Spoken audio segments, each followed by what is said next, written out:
I want to talk about the things that hold us back. You know, can you feel in this moment if there's anything in your business or in your life that your heart is really calling you to do, but you're holding yourself back? And I want to tell you two stories about this. So the first one is about dancing. I love dancing like so much, and it wasn't always that way when I was younger. Uh, I couldn't imagine dancing. If I ever tried, I just felt forced and stiff and frozen, and like I couldn't move. And it's because I was always, um,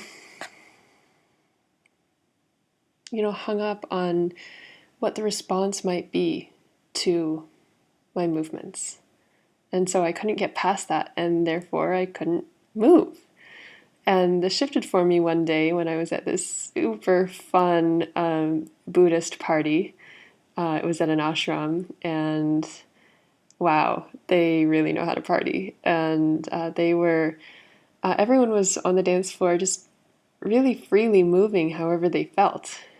And I had this little moment where I said to myself, like I could feel that thing that was holding me back. And I had this moment where I just said, well, what if I just moved in the ugliest ways I can possibly imagine? Like the weirdest ways I can come up with. And what if I moved that way for the entire night? And so I did. I moved in like the weirdest thing I could think of, and then I'd try to think of something weirder, and then I would just let my body do it.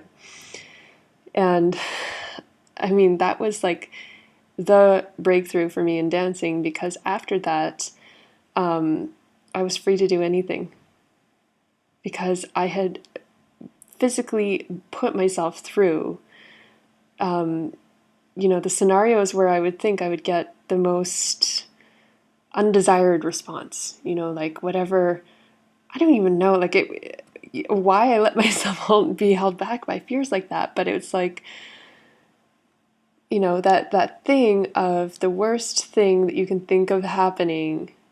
So I physically let myself experience it, and then I had nothing to lose after that. So I was totally free. And since then, dancing has been one of the greatest joys in my life.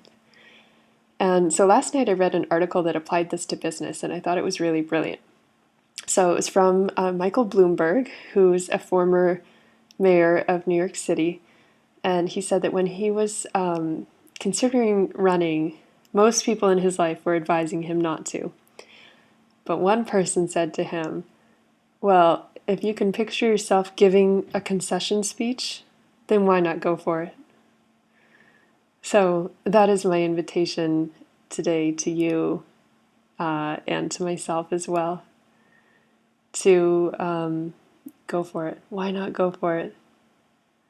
So would you please tell me in the comments what it is that you'd like to go for, and maybe the ugliest, like worst way you could think of possibly doing it, or the worst thing that you could think of that would happen, and seeing if you're comfortable with that, comfortable enough to go ahead and do it anyway. Bye.